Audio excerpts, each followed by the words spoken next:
Hello viewers, कैसे हैं आप सब। उम्मीद करता हूं कि आप सब बिल्कुल ठीक होंगे। तो जिस तरह से आपको पता है, हमारे पास यहाँ पे मोंगोडीबी की लेक्चर सीरीज चल रही है और आज के इस लेक्चर के अंदर हम बात करने वाले हैं मोंगोडीबी अपडेट ऑपरेटर्स। भाई देखो, प्रीवियस लेक्चर से पहले हमने वहाँ पे कॉन्सेप्ट पढ़ा था कि किस तरह से हम ये जो हमारे डॉक्यूमेंट्स होते हैं कलेक्शंस के अंदर, उनके अंदर किस तरह से हम मॉडिफिकेशन परफॉर्म कर सकते हैं। मतलब अगर हमें कोई डेटा अपडेट करना है, कोई डेटा वहाँ पे मॉडिफाई करना है, तो उसके लिए हम वहाँ पे अपडेट के कुछ मेथड यूज़ करते थे और उसके साथ साथ हम सेट ऑपरेटर का यूज़ करते थे और इसकी मदद से हम अपडेट करते थे। ठीक है, लेकिन हमारे पास अपडेट जब भी करते हैं ना मोंगोडीबी की कलेक्शंस के अंदर, तो हमारे पास कुछ और भी ऑपरेटर्स होते हैं जो कि बहुत ज़्यादा यूज़फुल होते हैं। कब? जब भी हम अपडेट ऑपरेशन परफॉर्म करते हैं। तो भाई बहुत ही ज़्यादा इंपॉर्टेंट कॉन्सेप्ट है, बहुत ही ज़्यादा इंपॉर्टेंट ऑपरेटर्स हैं। तो आपने मेक श्योर करना है कि इस वीडियो को एंड तक वॉच करना है ताकि आपको इसका कंप्लीट कॉन्सेप्ट समझ में आ सके।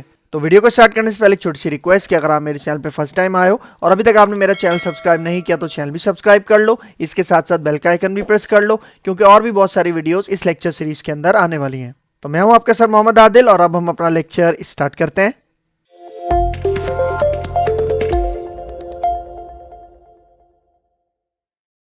तो भाई अब हम यहाँ पे देख रहे हैं मोंगोडीबी अपडेट ऑपरेटर्स। भाई देखो, अपडेट ऑपरेटर्स के ऊपर आने से पहले मैं आपको थोड़ा सा रिकैप दे दूं।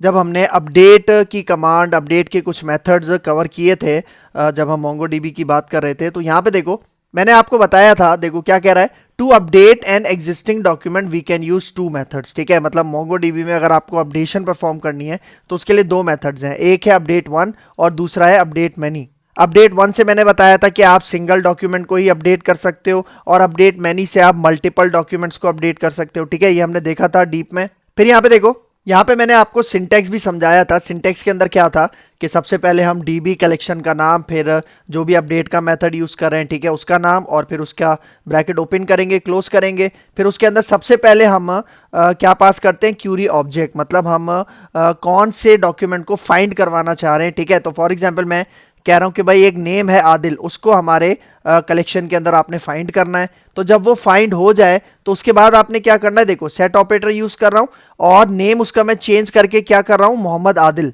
मतलब पहले उसका नाम था आदिल और मैंने यहाँ पे सेट ऑपरेटर की मदद से क्या किया, उसका नाम चेंज करके मोहम्मद आदिल कर दिया। तो देखो ये जो हमारे पास पहला कर्ली ब्रैकेट है, मतलब ये जो पहला ऑब्जेक्ट है, इसको मैं क्या कह रहा हूं, क्यूरी ऑब्जेक्ट या फिल्टर, क्योंकि इसी की मदद से सबसे पहले हम फाइंड करते हैं कि भाई कौन सा डेटा फाइंड करना है और उसके अंदर कौन सी मॉडिफिकेशन परफॉर्म करनी है। ठीक है, तो इसको फिल्टर भी कहा जाता है, क्यूरी ऑब्जेक्ट भी कहा जाता है।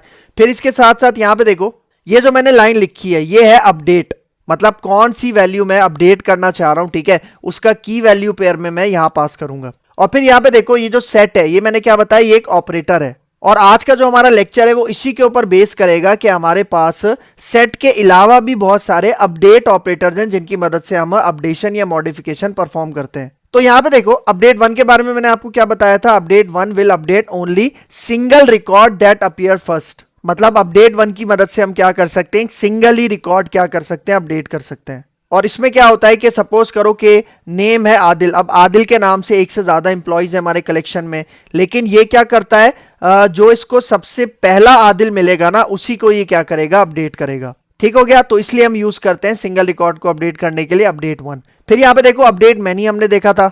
तो अपडेट मैनी क्या कह रहा है, update many will update all the records that match the query object. मतलब जो भी हम यहाँ पे क्यूरी ऑब्जेक्ट देंगे, जिस तरह मैंने यहाँ पे दिया ना नेम आदिल, ये जितनी भी डॉक्यूमेंट्स के साथ मैच होगा वो उसका रिकॉर्ड क्या कर देगा, अपडेट कर देगा। ठीक है, तो ये था इसका छोटा सा रिकैप जो कि हम ऑलरेडी कवर कर चुके हैं। लेकिन अब देखो, हम इस सिंटैक्स के अंदर चेंजिंग कहां पे करेंगे, हम ऑपरेटर चेंज करेंगे। और ये जो अपडेट वाली पूरी लाइन है ना, जो सेकंड ऑब्जेक्ट है, हम इसके अंदर चेंजिंग करके यही वाला काम करेंगे, मतलब अपडेशन करेंगे, मॉडिफिकेशन करेंगे। ठीक है, ठीक है, तो अब हम आगे चलते हैं और देखते हैं कि कौन कौन से ऑपरेटर्स हमारे पास यहाँ पे हैं।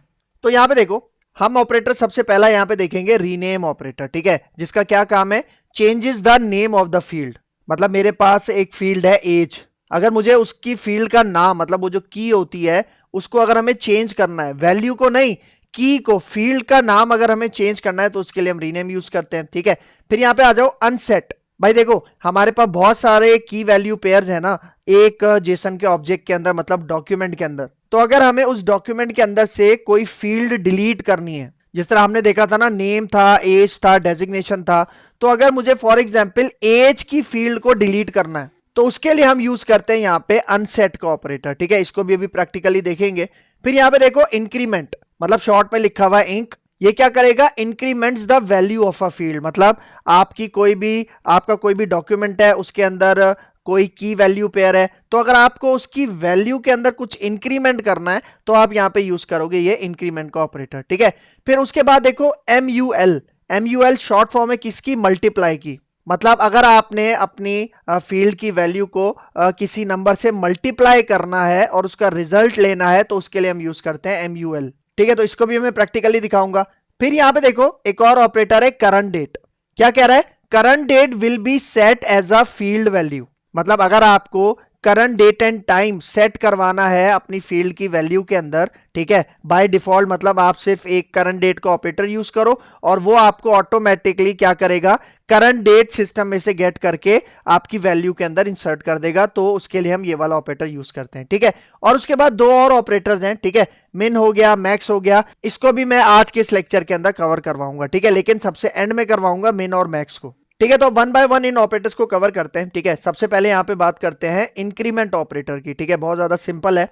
तो देखो इसका काम क्या मैंने बताया था, increments the value of a field. मतलब किसी भी फील्ड की जो वैल्यू होती है, ठीक है, उसके अंदर अगर आपको इंक्रीमेंट करना है तो उसके लिए हम इंक ऑपरेटर यूज करते हैं। तो इसका सिंटेक्स देख लो, सेम उसी तरह सिंटेक्स है जिस तरह हमने सेट ऑपरेटर का देखा था। पहले डीबी कलेक्शन का नाम अपडेट 1 यूज करो या अपडेट मैनी यूज करो, ये आपके ऊपर डिपेंड करता है, ठीक है। इसके ब्रैकेट ओपन किए, क्लोज किए, फिर सबसे पहले हम फाइंड करेंगे कि कौन से डॉक्यूमेंट के ऊपर हम ये चेंजेस इंप्लीमेंट करवाना चाह रहे हैं, ठीक है। नेम आदिल हो गया। और फिर यहाँ पे देखो सेट ऑपरेटर की जगह आप देखो मैं क्या यूज कर रहा हूं, इंक्रीमेंट का ऑपरेटर। और देखो मैंने क्या किया, सैलरी वाला जो कॉलम है, ठीक है, अभी मैं आपको अपना ये कलेक्शन दिखाऊंगा, उसके अंदर सैलरी वाला कॉलम भी होगा, ठीक है। तो अगर मुझे इस एम्प्लॉय की, आदिल ये जो एम्प्लॉय है, उसकी सैलरी के अंदर 1000 रुपीज अगर मुझे क्या करने हैं, ऐड करने, इंक्रीमेंट करने हैं, तो उसके लिए हम यहाँ पे ये इंक्रीमेंट का क्या यूज करते हैं, ऑपरेटर यूज करते हैं। तो देखो साथ साथ इसका प्रैक्टिकल भी करते जाते हैं, ठीक है। तो मैं यहाँ पे आता हूँ, स्लाइड शो से मैं बाहर आता हूँ, ठीक है। और यहाँ पे मैं, ठीक है, यहाँ पे हम सबसे पहले अपना MongoDB कंपास ओपन कर लेते हैं, ठीक है। देखो MongoDB कंपास आ रहा है, इसको मैं ओपन करता हूँ, ठीक है। देखो MongoDB कंपास आ गया, ये हमारा कनेक्शन है जो हमने क्रिएट किया हुआ है। कनेक्ट के ऊपर क्लिक करते हैं तो देखो कनेक्टेड टू MongoDB आ गया। और अब हम अपना Mongo शेल ओपन करते हैं, ठीक है। तो उसके लिए विंडो R प्रेस करेंगे, ठीक है। CMD के अंदर जाएंगे, कमांड प्रॉम्प्ट, ठीक है। इसको मैं यहाँ पे फुल स्क्रीन कर लेता हूँ, ठीक है। और यहाँ पे Mongo शेल को ओपन करते हैं। सबसे पहले कनेक्ट करते हैं अपने सर्वर से, स्मॉल में आपने लिखना है मोंगोस, ठीक है। तो यहाँ पे आके एंटर करते हैं। तो ये देखो ये कनेक्ट हो गया हमारे सर्वर के साथ। हम अपने कौन से डेटाबेस के साथ काम कर रहे हैं मैंने आपको बताया था, शो डीबीज लिख के आप चेक कर सकते हो। देखो ये वाला एम्प्लॉय डीबी, ठीक है, ये वाला एम्प्लॉय डीबी। तो इसी को मैं यहाँ पे यूज कर लेता हूँ, यूज एम्प्लॉय डीबी लिख के मैंने यहाँ पे एंटर किया। देखो ये स्विच हो गया। CLS इसको करते हैं और इसके अंदर कलेक्शंस के लिए मैंने आपको कमांड बताई थी, शो कलेक्शंस लिख के एंटर करो। देखो एम्प्लॉय कलेक्शन आ रही है, इसी के अंदर हम काम करेंगे।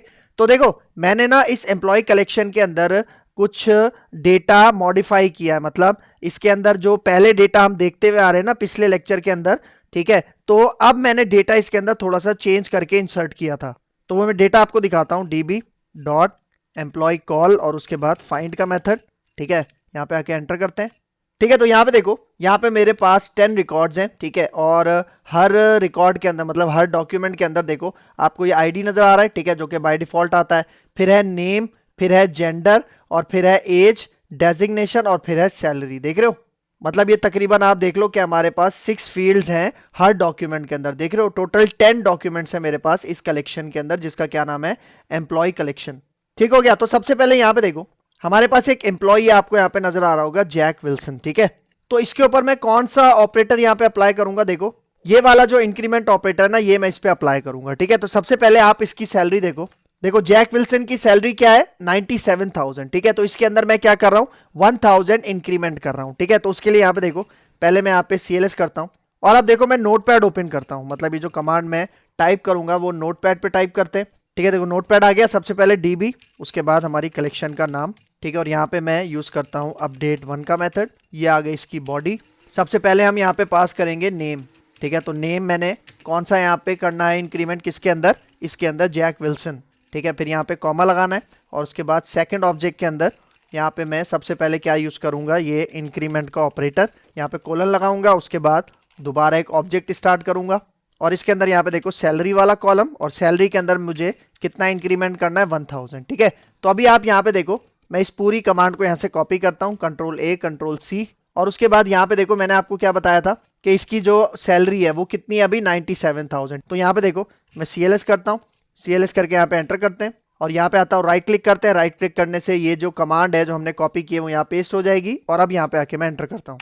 तो देखो जैसे ही एंटर किया तो यहाँ पे देखो मैच काउंट 1 और मॉडिफाइड काउंट भी क्या हो गया 1, इसका मतलब सक्सेसफुली यहाँ पे इसका डेटा मॉडिफाई हो गया है, ठीक है। तो यहाँ पे आके अब मैं यही फाइंड वाली कमांड एंटर करता हूँ।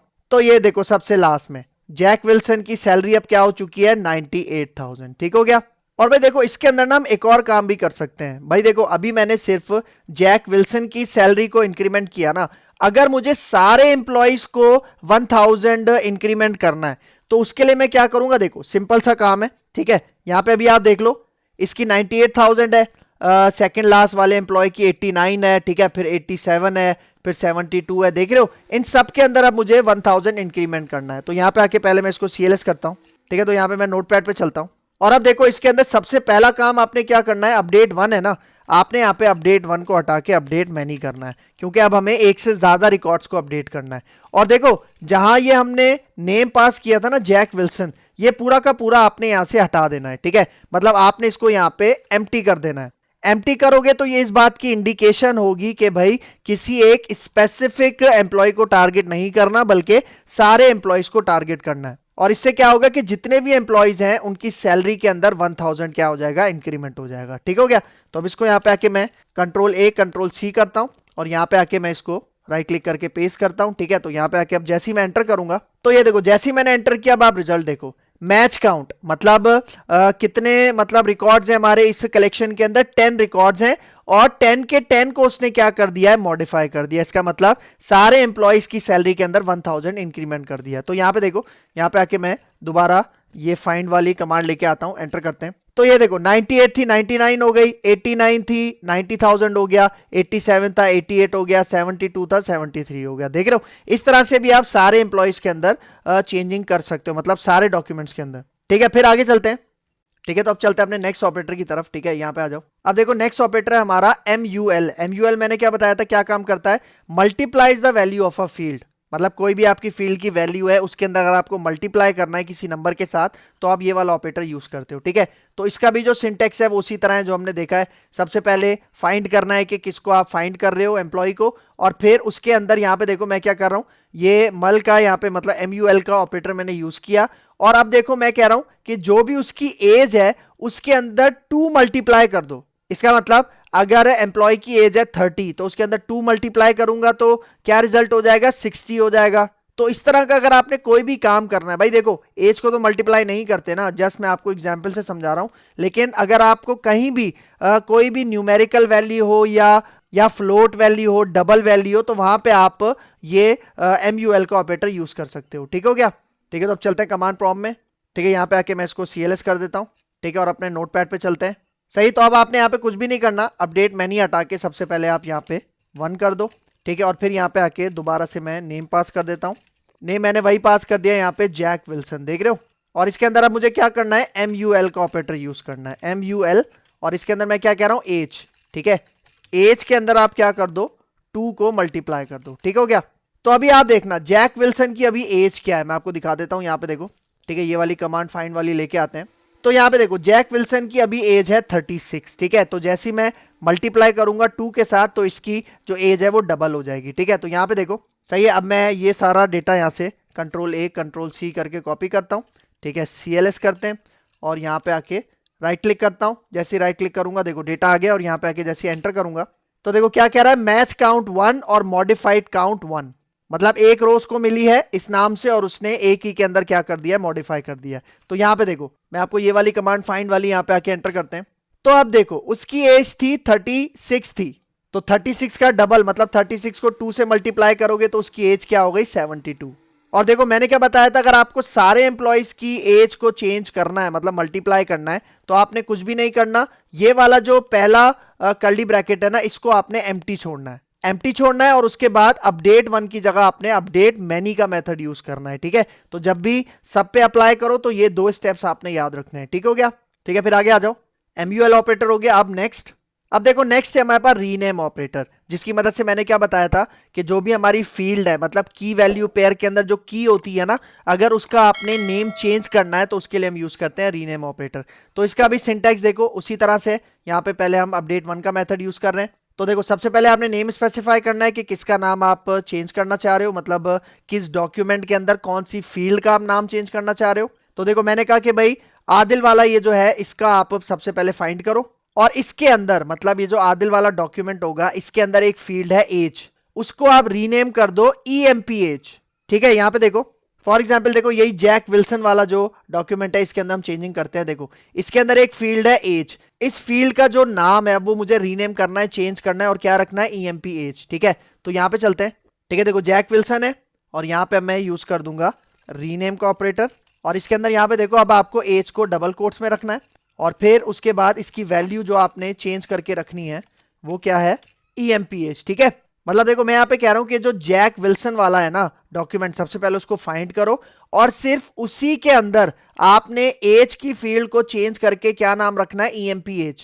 मतलब सारे डॉक्यूमेंट्स पे नहीं, सिर्फ जैक विल्सन जहां पे आपको मिलेगा आपने उसकी फील्ड का नाम एज से EMPH रखना है। ठीक हो गया? तो यहाँ पे देखो Ctrl+A Ctrl+C। ठीक है, यहाँ पे आके सबसे पहले CLS एंटर करते हैं, और यहाँ पे देखो मैं राइट क्लिक करता हूं तो देखो ये डेटा आ गया, और जैसे यहाँ पे आके अब मैं एंटर करूंगा, ये देखो क्या कह रहा है, एक रिकॉर्ड से मैच हुआ और एक ही रिकॉर्ड क्या हो गया, आपके पास मॉडिफाई हो गया। ठीक है, तो यहाँ पे आके मैं डेटा यहाँ पे फाइंड करते हैं, एंटर करते हैं। तो अब यहाँ पे देखो ये जैक विल्सन वाला रिकॉर्ड है, लास्ट वाला रिकॉर्ड, और उसके अंदर देखो अब आपको एज नजर नहीं आ रहा, बल्कि एज का नाम चेंज होके क्या हो गया है, EMPH। और देखो अगर आपने यही चीज सारे डॉक्यूमेंट्स के ऊपर अप्लाई करनी है कि भाई देखो यहां ऊपर देखो इसका EMPH नहीं है, ठीक है, इसका भी EMPH नहीं है, मतलब सबका वही वाला नाम है जो हमने पहले सेट किया हुआ था जो कि था एज। तो अगर आप सबका चेंज करना है तो उसके लिए आपने कुछ भी नहीं करना, सबसे पहले यहाँ पे अपडेट वन की जगह आपने अपडेट मैनी लगाना है, और फिर यहाँ पे ये जो पहला वाला कर्ली ब्रैकेट है ऑब्जेक्ट है आपने इसको खाली कर देना है। ठीक है, तो यहाँ पे देखो Ctrl+A Ctrl+C, और यहाँ पे आके अब मैं Ctrl+L करके भी स्क्रीन क्लियर कर सकते हैं, मैंने आपको बताया था। यहाँ पे आके अब मैं राइट क्लिक करता हूँ तो देखो ये कमांड आ गई हमारे पास। अब यहाँ पे आके एंटर करते हैं तो अब रिजल्ट देखो 10 मैच काउंट हुए हैं, क्योंकि 10 हमारे पास क्या है, डॉक्यूमेंट्स हैं, लेकिन उसने मॉडिफाई कितनों को किया, 9 को, क्योंकि वो जो जैक विल्सन वाला डॉक्यूमेंट था ना उसके अंदर हम ये वाली चेंजिंग ऑलरेडी परफॉर्म कर चुके थे, इसलिए उसने अब उसको छोड़ के सिर्फ 9 रिकॉर्ड्स को, 9 डॉक्यूमेंट्स को अपडेट किया। ठीक है, तो अगर मैं आपको यहाँ पे इसका रिजल्ट दिखाऊं, ठीक है, फाइंड करते हैं, एंटर करते हैं, तो अब देखो सबकी एज क्या हो गया, मतलब एज का जो नाम था फील्ड का वो अब हो गया EMPH। देख रहे हो? तो इस तरह से भी आप ये वाला काम कर सकते हो। ठीक हो गया? यहां तक क्लियर है? आप आगे चलते हैं। ठीक है, आगे आ जाओ। अब यहां पे देखो वही वाली बात जो मैंने आपको बताया था कि अगर आप एक से ज्यादा डॉक्यूमेंट्स के जो फील्ड्स हैं उनका नाम चेंज करना चाहते हो तब आपने इस तरह से करना है कि सबसे पहले अपडेट मैनी का मेथड लगाना है, और वो जो पहला था ना जिसके अंदर हम एक स्पेसिफिक एम्प्लॉय पास कर रहे थे उसको आपने एम्प्टी छोड़ देना है, कर्ली ब्रैकेट को। तो ये दोनों चीजें आपके पास क्या करेंगी, मल्टीपल रिकॉर्ड्स को अपडेट करने का काम करेंगी। ठीक है, फिर आगे आ जाओ। अब यहां पे देखो हमारे पास नेक्स्ट ऑपरेटर है करंट डेट। करंट डेट के बारे में मैंने आपको बताया था क्या करता है, current date will be set as a field value, मतलब अगर आपने किसी फील्ड के अंदर करंट डेट एंड टाइम को इंसर्ट करना है तो उसके लिए हम ये वाला ऑपरेटर यूज करते हैं। ठीक है, तो इसका सिंटैक्स देख लो उसी तरह से। यहाँ पे देखो मैं अपडेट मैनी का यूज कर रहा हूँ। ठीक है, पहला वाला मैंने एम्प्टी छोड़ दिया। पहला वाला एम्प्टी छोड़ने का क्या मतलब है कि मैं सारे कॉलम्स को क्या करना चाह रहा हूँ, अपडेट, मतलब सारी फील्ड्स को अपडेट करना चाह रहा हूँ। तो देखो एम्प्टी ऑब्जेक्ट का क्या मतलब है कि मैं सारे डॉक्यूमेंट्स के ऊपर अपडेशन परफॉर्म करना चाह रहा हूं। ठीक है, तो देखो सेकंड में मैंने यहां पे क्या किया, करंट डेट का यहां पे ऑपरेटर यूज किया, और अब यहां पे देखो हमारे पास एक फील्ड है जिसका नाम है लास्ट अपडेटेड, इसको मैंने यहां पे ट्रू लिखा हुआ है। तो भाई देखो अब सोचने वाली बात यह है कि इस नाम से तो कोई कॉलम हमारे कलेक्शन के अंदर मौजूद नहीं है, तो इस केस में क्या होगा जरा गौर से समझना। भाई देखो इस केस में ये होगा कि सबसे पहले हमारे पास ये वाला कॉलम ऑटोमेटिक क्रिएट हो जाएगा जब हम इस कमांड को रन करेंगे। तो जब ये कॉलम क्रिएट हो जाएगा, फील्ड क्रिएट हो जाएगी, तो उसके बाद मैंने यहाँ पे ट्रू लिखा हुआ है, इसका मतलब है कि ऑटोमेटिक इसके अंदर करंट डेट एंड टाइम भी क्या हो जाएगा, सेट हो जाएगा। लेकिन अगर आपके पास ये वाली फील्ड आपके कलेक्शन के अंदर पहले से बनी हुई होती तो ये सिंपल क्या करता कि करंट डेट एंड टाइम को इंसर्ट कर देता आपके इस डॉक्यूमेंट के अंदर। तो अभी तो हमारे पास ये लास्ट अपडेटेड वाला फील्ड नहीं है ना हमारे कलेक्शन के अंदर, तो इस केस में क्या होगा कि ये एक नई फील्ड क्रिएट कर देगा हर डॉक्यूमेंट के अंदर और करंट डेट एंड टाइम वो इसके अंदर इंसर्ट कर देगा। ठीक है, तो इसको देखते हैं, यहाँ पे आ जाओ। ठीक है, तो यहाँ पे आके मैं इसको CLS करता हूँ। ठीक है, यहाँ पे चलते हैं नोटपैड में। ठीक है, देखो सारी चीजें बिल्कुल सेट हुई हुई हैं, अब कुछ भी नहीं करना आपने। यहाँ पे रीनेम को हटा के आपने यहाँ पे करंट डेट, ठीक है, करंट डेट यहाँ पे लिख दिया और यहाँ पे देखो मैं कॉलम बनाता हूँ, उसका नाम मैं रख देता हूँ यहाँ पे लास्ट अपडेटेड और इसके अंदर यहाँ पे देखो बूलियन वैल्यू पास करनी है और वो क्या है, ट्रू। ठीक हो गया। ठीक है, तो अब यहाँ पे आके मैं इसको Ctrl+A करता हूँ, Ctrl+C करता हूँ और यहाँ पे आके देखो मैं राइट क्लिक करता हूँ तो देखो ये कमांड हमारे पास आ गई। तो यहाँ पे आके मुझे सिंपल एंटर करना है। तो देखो जैसे ही एंटर किया क्या कह रहा है कि भाई 10 के साथ ये मैच काउंट हो चुका है और 10 ही हमारे पास मॉडिफाई हो चुकी है, क्योंकि हमारे पास यहाँ पे जो लास्ट अपडेटेड वाला ये जो फील्ड था, कॉलम था, ये किसी भी डॉक्यूमेंट के अंदर मौजूद नहीं था। तो इसने पहले इसको क्रिएट किया और फिर करंट डेट एंड टाइम उसके अंदर इंसर्ट कर दी। ठीक है, तो यहाँ पे देखो इसको फाइंड करते हैं, एंटर करते हैं। तो अब यहाँ पे देखो सबसे एंड में लास्ट अपडेटेड वाली एक फील्ड आ गई और इसके अंदर देखो करंट डेट एंड टाइम आपको यहाँ पे दिखा रहा है। देख रहे हो ISO डेट हमारे पास एक क्लास यहाँ पे यूज हुई है, एक कंस्ट्रक्टर यूज हुआ है। ये उसी तरह है जिस तरह जावास्क्रिप्ट के अंदर अगर आपने डेट ऑब्जेक्ट पढ़ा हो, ठीक है, तो उसी तरह का काम हमारे पास ये ISO डेट कर रहा है। तो यहाँ पे देखो आज की डेट क्या है, 18 फरवरी 2025 और फिर देखो टी के बाद यहाँ पे देखो ये टाइम लिखा हुआ है, देख रहे हो।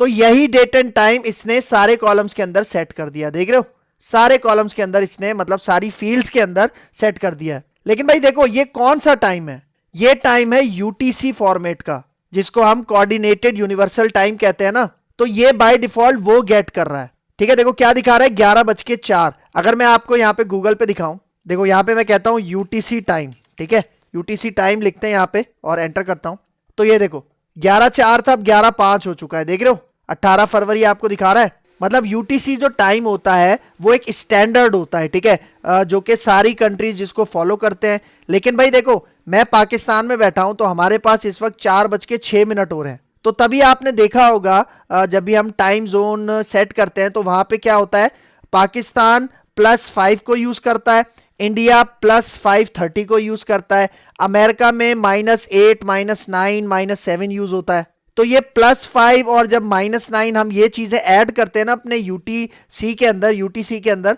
तो तब हमें हमारा जो कंट्री का स्पेसिफिक टाइम होता है वो हमें मिलता है। जिस तरह यहाँ पे देखो, अगर मैं आपको यहाँ पे दिखाऊं UTC टाइम पाकिस्तान, ठीक है, यहाँ पे आके एंटर करते हैं तो देखो आपने क्या करना है, +5 मतलब अगर आप पाकिस्तान में हो तो +5 आपने क्या करना है इसके अंदर UTC के अंदर ऐड करना है, तो आपको आपका डिजायर्ड टाइम मिल जाएगा। लेकिन अगर मैं यहाँ पे इंडिया लिखता हूं तो ये देखो यहाँ पे मैं इंडिया लिखता हूं तो इंडिया चूंकि पाकिस्तान से आधा घंटा आगे है इसलिए यहाँ पे देखो ये क्या दिखा रहा है, +5:30, देख रहे हो। तो UTC फॉर्मेट हमारे पास यहाँ पे फॉलो हो रहा है, मतलब MongoDB के अंदर UTC फॉर्मेट यहाँ पे हमारे पास फॉलो होता है जब भी हम ये ISO डेट की डेटा टाइप यूज करते हैं।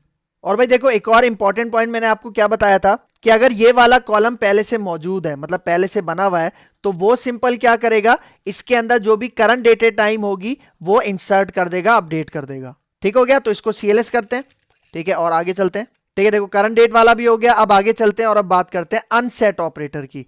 अनसेट ऑपरेटर क्या करता है, यहाँ पे देखो deletes the field from the document. मतलब अगर हमारे पास सपोज करो कि 5-6 फील्ड्स हैं किसके अंदर, एक डॉक्यूमेंट के अंदर, और अगर मुझे किसी एक फील्ड को डिलीट करना है, फॉर एग्जांपल मुझे एज की फील्ड को डिलीट करना है, या तो किसी स्पेसिफिक एम्प्लॉय के डॉक्यूमेंट में से आप डिलीट कर दो कोई भी फील्ड, या फिर आप चाहो तो सारे एम्प्लॉयज के जो डॉक्यूमेंट्स हैं उसके अंदर से आप स्पेसिफिक फील्ड को डिलीट कर सकते हो। ठीक है, तो देखो सिंटैक्स क्या है, उसी तरह सिंटैक्स है जो हम यूज करते हुए आ रहे हैं। सबसे पहले देखो आपने यहाँ पे फाइंड किया कि कौन से एम्प्लॉय की फील्ड को आपने डिलीट करना है, तो मैंने कहा कि भाई फाइंड करो आदिल, और अनसेट का ऑपरेटर यहाँ पे यूज कर रहा हूं। और फिर देखो मैं कौन सी फील्ड को डिलीट करना चाह रहा हूं, एज। तो डिलीट करने के लिए सिंटैक्स क्या है, पहले अनसेट, फिर आपने फील्ड का नाम रखना है, मतलब कॉलम का नाम यहाँ पे सेट करना है, और उसके बाद कोलन के बाद आपने एम्प्टी स्ट्रिंग यहाँ पे पास कर देना है। तो इससे क्या होगा कि हमारे पास ये जो एज है ना, एज वाली फील्ड आदिल वाले डॉक्यूमेंट के अंदर से डिलीट हो जाएगी। ठीक है,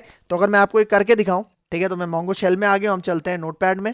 ठीक है। तो यहाँ पे देखो मैं अपडेट 1 मतलब अभी एक रिकॉर्ड यहाँ पे कर रहा हूँ ना, तो यहाँ पे मैं इसको कहता हूँ अपडेट 1 और यहाँ पे मैं नेम पास कर देता हूँ वही वाला जैक विल्सन। ठीक है, जैक विल्सन मैंने यहाँ पे पास किया और यहाँ पे ऑपरेटर यूज करूंगा अनसेट का। ठीक है, अनसेट करेंगे और यहाँ पे देखो मेरा जो कॉलम था एज वाला, मैंने उसका नाम चेंज किया था ना, मैंने उसका नाम चेंज करके क्या रखा था, EMP एज। ठीक है, तो इसके अंदर मैं यहाँ पे एम्प्टी स्ट्रिंग यहाँ पे इस तरह से पास कर देता हूँ। तो यहाँ पे अभी आप देखो जैक विल्सन का डेटा। ठीक है, डेटा फाइंड करते हैं। तो ये देखो जैक विल्सन के अंदर अभी आपको ये EMP एज की फील्ड नजर आ रही है ना, मैं इसको डिलीट करना चाह रहा हूँ। ठीक है, तो उसके लिए यहाँ पे देखो देखो नोटपैड में ये वाली कमांड है। ठीक है, आपने सिंपल इसको Ctrl+A Ctrl+C और यहाँ पे आके पहले मैं इसको CLS करता हूँ और राइट क्लिक करके इसको पेस्ट करते हैं। कमांड एक दफा आप फिर रिव्यू कर लो। ठीक है, और यहाँ पे आके मैं सिंपल एंटर करता हूँ। तो देखो जैसे एंटर किया मैच काउंट 1 और मॉडिफाइड काउंट भी 1, और यहाँ पे आके अगर अब आपको इसका रिजल्ट दिखाऊं, एंटर करते हैं, तो ये देखो ये जैक विल्सन का डेटा है और इसके अंदर आपको वो जो EMP एज की फील्ड थी वो आपको नजर नहीं आ रही क्योंकि वो डिलीट हो चुकी है। लेकिन बाकियों के अंदर देखो बाकी डॉक्यूमेंट्स में आपको EMP एज नजर आ रही है। देख रहे हो यहाँ पे भी नजर आ रही है, यहाँ पे भी नजर आ रही है। ठीक है, क्योंकि मैंने सारे डॉक्यूमेंट्स के अंदर ये चेंजिंग अप्लाई नहीं की। ठीक है, फिर आगे आ जाओ। देखो अनसेट ऑपरेटर हो गया। अब हमारे पास दो ऑपरेटर्स रह चुके हैं। ठीक है, वो कौन कौन से रह गए हैं यहाँ पे देखो, एक है मैक्स और दूसरा है मिन। तो सबसे पहले मैक्स को देखते हैं। यहाँ पे देखो क्या कह रहा है, only updates the field if the specified value is greater than existing field value. भाई इसका मतलब जरा गौर से समझना, मतलब ये कह रहा है कि ये वाली जो अपडेशन है ना मैक्स वाली, ये तब परफॉर्म होगी जब आप अपनी एग्जिस्टिंग वैल्यू के अंदर कोई मैक्सिमम वैल्यू डालोगे, मतलब ग्रेटर वैल्यू डालोगे, बड़ी वैल्यू डालोगे। जिस तरह सपोज करो कि मेरे पास एक एम्प्लॉय है जैक विल्सन, उसकी जो फॉर एग्जांपल एज है वो है 30 और मैं मैक्स को यूज करके 35 उसके अंदर एज ऐड करवाना चाह रहा हूं, तो उस केस में हमारे पास 35 ऐड हो जाएगी क्योंकि मैं 30 से ग्रेटर वैल्यू पास कर रहा हूं। लेकिन अगर मैं 30 से लेस देन वैल्यू पास करता, फॉर एग्जांपल अगर मैं 25 पास करूंगा, तो उस केस में हमारे पास ये अपडेशन परफॉर्म नहीं होगी। तो इसका मैं प्रैक्टिकल करके दिखाता हूं। यहाँ पे देखो आपको ये एक और फीमेल नजर आ रही होगी। ठीक है, इजाबेला थॉमस, इसकी यहाँ पे देखो अभी एज क्या है, 31 है। 31 है ना, तो देखो अब मैं इसके अंदर मतलब इसकी एज बढ़ाना चाह रहा हूँ, इंक्रीज करना चाह रहा हूँ। तो उसके लिए यहाँ पे आ जाओ। ठीक है, जैक विल्सन का नाम हटा के अब मैं यहाँ पे इजाबेला थॉमस को कॉपी करता हूँ, Ctrl+C। ठीक है, यहाँ पे चलते हैं, जैक विल्सन हटा रहा हूँ, इजाबेला थॉमस को यहाँ पे मैं पेस्ट कर रहा हूँ। अपडेट 1 का यहाँ पे मैं मेथड यूज कर रहा हूँ और यहाँ पे देखो मैं अनसेट की जगह यहाँ पे पास कर रहा हूँ मैक्स। ठीक हो गया, और इसकी EMP एज यहाँ पे देखो मैं यहाँ पे सेट करता हूँ 35। तो देखो अभी उसकी एज क्या है, अभी उसकी एज है यहाँ पे देखो 31, और अभी यहाँ पे देखो मैं इसको मैक्सिमम वैल्यू डाल रहा हूँ, मतलब ग्रेटर वैल्यू डाल रहा हूँ। तो अभी हमारे पास ये एक्सेप्ट कर लेगा और इसकी एज क्या हो जाएगी, 35 हो जाएगी। ठीक है, तो देखो इसको Ctrl+A Ctrl+C। ठीक है, पहले Ctrl+L कर देते हैं इसको। ठीक है, यहाँ पे आके राइट क्लिक करते हैं, तो देखो ये डेटा आ गया और अब यहाँ पे आके मैं एंटर करता हूँ। तो देखो जैसे एंटर किया क्या कह रहा है, मैच काउंट 1 और मॉडिफाइड काउंट 1, मतलब अपडेट इसने कर दिया है। तो यहाँ पे आके अगर आपको मैं इसका डेटा दिखाऊं, तो ये देखो इजाबेला थॉमस की एज क्या हो चुकी है, 35। लेकिन अगर मैं यहाँ पे कम मतलब मिनिमम डालता, मतलब यहाँ पे देखो अभी इसकी एज क्या हो गई है, 35 हो गई है, लेकिन मैं यहाँ पे अब इसकी एज अगर 30 कर देता हूं, तो अब इस केस में ये एक्सेप्ट नहीं करेगा क्योंकि यहाँ पे मैं मैक्सिमम का ऑपरेटर यूज कर रहा हूं। ठीक है, तो यहाँ पे देखो मैं यहाँ पे आके एंटर करता हूं, तो देखो क्या कह रहा है, मैच काउंट 1, मतलब मैच तो हो गया लेकिन मॉडिफाई नहीं किया उसने क्योंकि मैंने यहाँ पे लेस देन वैल्यू डाली थी। ठीक है, तो देखो अगर मैं यहाँ पे आके इसका डेटा भी आपको दिखाऊं, फाइंड करके एंटर करते हैं, तो ये देखो इजाबेला थॉमस की जो एज है वो 35 ही 35 है। ठीक है, समझ में आया। सेम इसी तरह हमारे पास एक और ऑपरेटर है मिन। ठीक है, ये मैक्स हो गया और अब देखो यहाँ पे मिन। तो अब यहाँ पे देखो जो मिन ऑपरेटर है ना, ये मैक्सिमम का उल्टा है। ठीक है, देखो यहाँ पे क्या कह रहा है, only updates the field if the specified value is less than the existing field value. मतलब देखो यहाँ पे कह रहा है कि ये वाली अपडेशन तभी परफॉर्म होगी जब आपकी एग्जिस्टिंग वैल्यू जो है वो ज्यादा होगी और जो वैल्यू आप इंसर्ट करना चाह रहे हो, अपडेट करना चाह रहे हो, वो लेस देन होगी, तभी ये वाला जो ऑपरेटर है ये सक्सेसफुली परफॉर्म होगा। ठीक है, तो यहाँ पे मैं आपको करके दिखाता हूँ। ठीक है, देखो इसको मैं यहाँ पे CLS करता हूँ और यहाँ पे देखो नोटपैड में चलते हैं। ठीक है, देखो इजाबेला थॉमस है, यहाँ पे आके मैं अब मिन अप्लाई करता हूँ। तो देखो इजाबेला थॉमस की जो अभी एज है वो क्या है, 35 है। मैं आपको एक दफा फिर यहाँ पे करके दिखाता हूँ। ठीक है, फाइंड करते हैं यहाँ पे, तो यहाँ पे देखो इजाबेला थॉमस इसकी एज क्या है, 35। ठीक है, लेकिन अगर मैं यहाँ पे देखो इसकी एज कम डालता हूं, फॉर एग्जाम्पल मैं कहता हूं 30, तो इस केस में ये एज एक्सेप्ट हो जाएगी क्योंकि मैं 35 से मिनिमम लेसर वैल्यू यहां पे डाल रहा हूं। तो इस केस में हमारे पास ये अपडेशन परफॉर्म हो जाएगी। ठीक है, तो देखो कंट्रोल ए कंट्रोल सी और यहां पे आके राइट क्लिक करते हैं। पहले इसको हम कंट्रोल एल करके विंडो को मैं, ठीक है, देखो जैसे ही राइट क्लिक किया नजर आ रहा है आपको। अब मैं मिनिमम लेसर वैल्यू डाल रहा हूं, एंटर करते हैं। तो ये देखो मैच काउंट 1 और मॉडिफाइड काउंट भी क्या हो गया 1, मतलब एक डेटा अपडेट हो चुका है।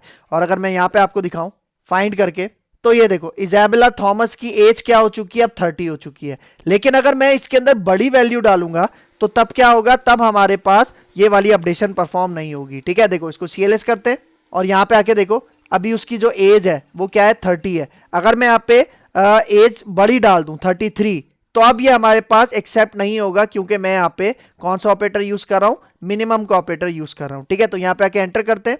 तो ये देखो मैच काउंट 1 हो गया लेकिन मॉडिफाइड काउंट क्या है 0। ठीक है, और यहाँ पे कह रहा आपको मैं डेटा दिखाऊं फाइंड करके, तो इसकी जो एज है वो वही है 30, मतलब 33 नहीं हुई। ठीक है, तो ये दो और ऑपरेटर्स थे मिन और मैक्स के। ठीक है, तो यहां तक ये क्लियर है। और सिंटेक्स इसका अगर मैं आपको दिखाऊं, सिंटेक्स सेम उसी तरह से है। ठीक है, सिंपल हमने यहाँ पे मिन का ऑपरेटर यूज किया था मिनिमम के लिए, और यहाँ पे मैक्सिमम के लिए हमने क्या किया था, यहाँ पे मिन की जगह मैक्स का ऑपरेटर यूज किया था। ठीक है, तो यहाँ पे हमारे अपडेट ऑपरेटर्स हो गए हैं कंप्लीट, और यहाँ पे हमारा ये लेक्चर हो गया है वाइंड अप। तो अगर आपको मेरी वीडियो पसंद आई है तो मेरा चैनल जरूर सब्सक्राइब करके जाना, इसके साथ साथ बेल का आइकन भी प्रेस करना, क्योंकि और भी बहुत सारी वीडियोस इस लेक्चर सीरीज के अंदर आने वाली हैं। तो अगर आपको मेरी वीडियो पसंद आई है तो मेरा चैनल लाइक कीजिए, शेयर कीजिए और सब्सक्राइब कीजिए, और मुझे अपनी दुआओं में याद रखिए। तो मिलते हैं इंशाल्लाह नेक्स्ट लेक्चर में, तब तक के लिए दीजिए इजाजत। अल्लाह हाफिज।